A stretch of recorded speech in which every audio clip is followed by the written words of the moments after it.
How you doing? My name is James Caruso. I was asked to share a short testimony with Pastor Dave.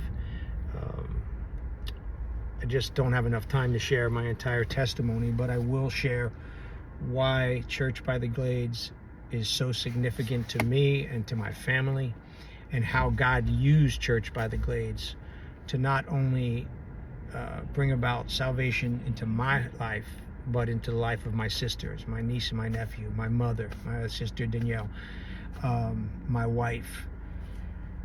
I know God could have used any church, but he used Church by the Glades. I was sentenced to 25 years in the Department of Corrections back in 2002.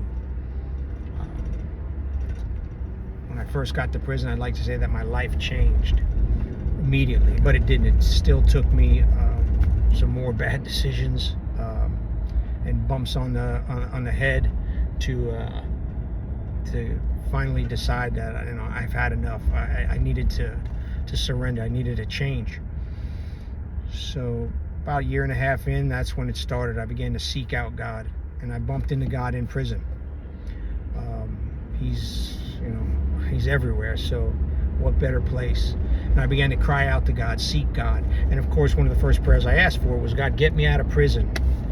But year after year, motion after motion, denial after denial in the courts, it just wasn't happening. But in that time period, I read a story about these three guys who were going through the book of Daniel, who were going through their own struggles. And one of the things that they prayed to God was, God, I know you can and I know you will, but if you don't, we're going to praise you anyway. And I made that my prayer.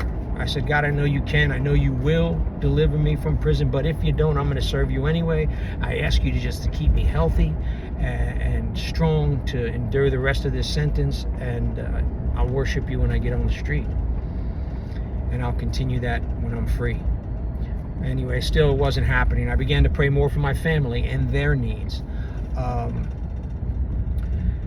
then in 2014, how some of these prayers was around the time God started to use Church by the Glades to answer and fulfill some of these prayers. I would pray for the salvation of my family. We grew up Catholic, and I don't want to get into that, but anyway, we grew up Catholic, and it was a very superficial relationship that I knew best, and I believe my family knew best. But as I began to read the scriptures and pray, in 2014, my dad passed away while I was in prison. In 2014, they started to change some of the laws and reduce the sentence for new offenders, but not for guys that were in prison. So I was not being able to get out. In 2014, they started talking about this program called God Behind Bars that was supposed to be coming up. And apparently they were going to partner with local churches in order to bring the services into some of the prisons. So I was housed all the way down in Dade County, which gives credit to a lot of these guys that volunteer. They drive quite a ways to go to this prison. It was down in Miami. So I was super excited. In 2015, I think it was when they first came out. And Corey and Charles and Dave and all these guys were on the ground floor making this happen. I got baptized while I was in prison. I met Pastor Roy and Stan and just a bunch of other guys started to come in over the years. It wasn't, like I said earlier, until 2020 that I was emergency released under the pandemic. But as I began to watch the services at Church by the Glades, I started to reach out to my sister, because Adriana, she was going through some of her own stuff. And she started to take my mom, and at that time her one child, Piper, Wade was born after, and they started to go together. Anyway, before I know it, my whole family's going. And after my dad died, my mom and I called home every single night, and after, you can imagine, it was at least 15 years almost, you kind of lose things to talk about. Like, who wants to hear about the difficulties and struggles of my prison life? Who wants to I couldn't do anything about the stuff that was going on, so I kind of detached myself, and we spoke about the scriptures, and it was fine, and I would share scriptures with my family. But when Church by the Glades came, it gave us a connection. It created a bond between us, a connection between us, because what would happen was Dave and these guys and Pastor Roy would come to the prison, and Charles and some of these guys, and then my sister would seek them out at the church, and they would be so kind, and they may not even remembered me until I stayed in their face long enough. Some of them still may not, But it gave my sister a connection, and it gave us hope, and more importantly, it gave us something to talk about with each other and something in common. That was super important. And I used to watch the services, and I would see the people praising God in the background and in the service. And I said, Lord, one day I want to be out there and praise the Lord with my sisters in church. And He made that happen. He used Church by the Glades to bring my family near. And He's still doing one. Of my niece and my nephew, my nephew was born there. They all go to school there. My sister's heavily plugged in over there. My brother-in-law is plugged in there. And one of my favorite stories is that Adriana got baptized at beach baptism. And I got to witness that. And that was super special to me. Church by the Glades baptized me when I was in prison. My brother-in-law has been baptized at beach baptism.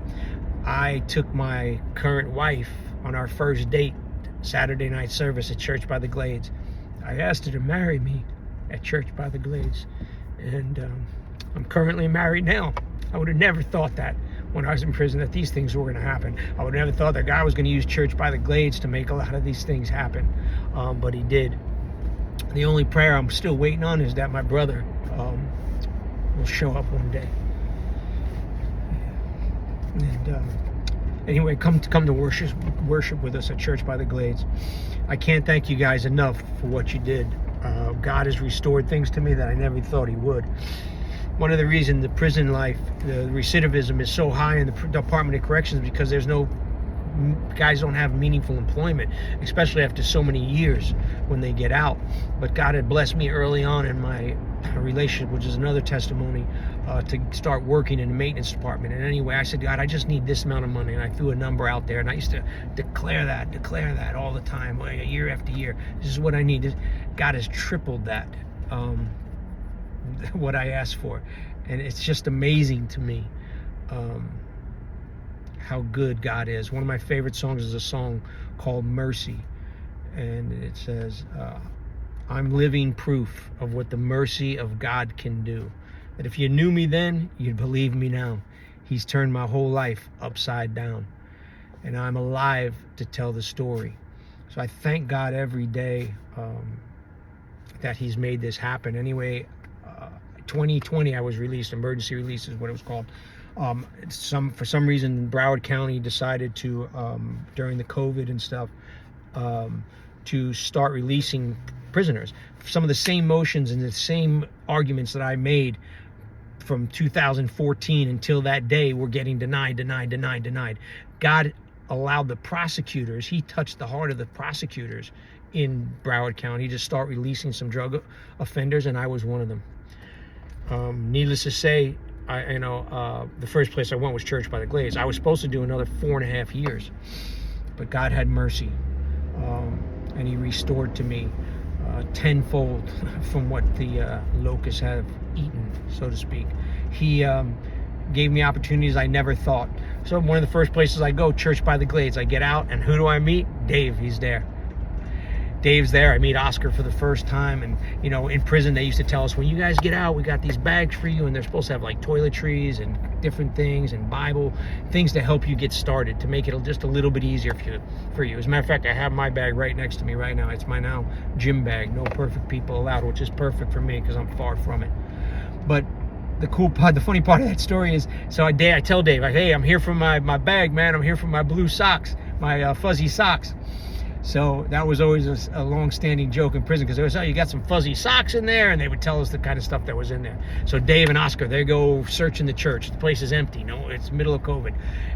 They're searching the place for a bag. They come back with a bag. I don't open it in front of them. I just take the bag. I receive it. I'm very thankful. I'm glad to be plugged in. It's nice to see Dave.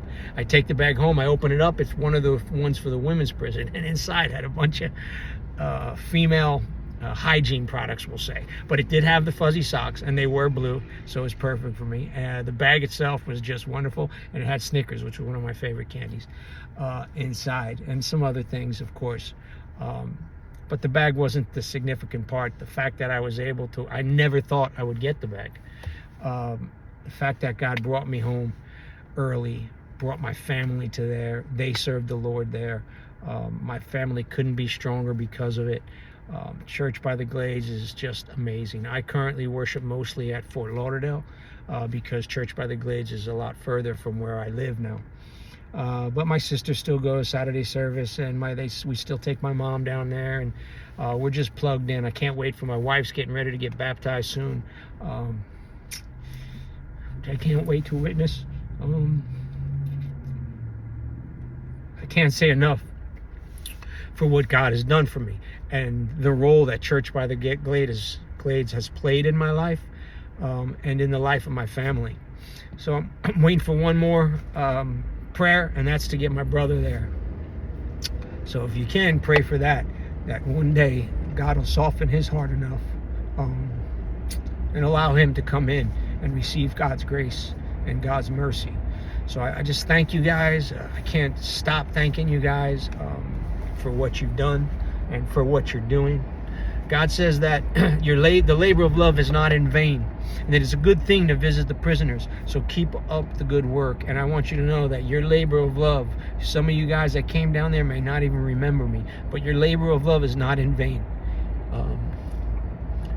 What you've done, the effort you put in. I know it's far to drive down there. It's a pain in the neck to go down there at the end of the day, at that time, getting in and out of the prisons. It's a lot.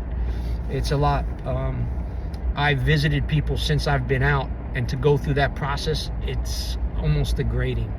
But you did it anyway, and trust me, it's paid off, not just in my life.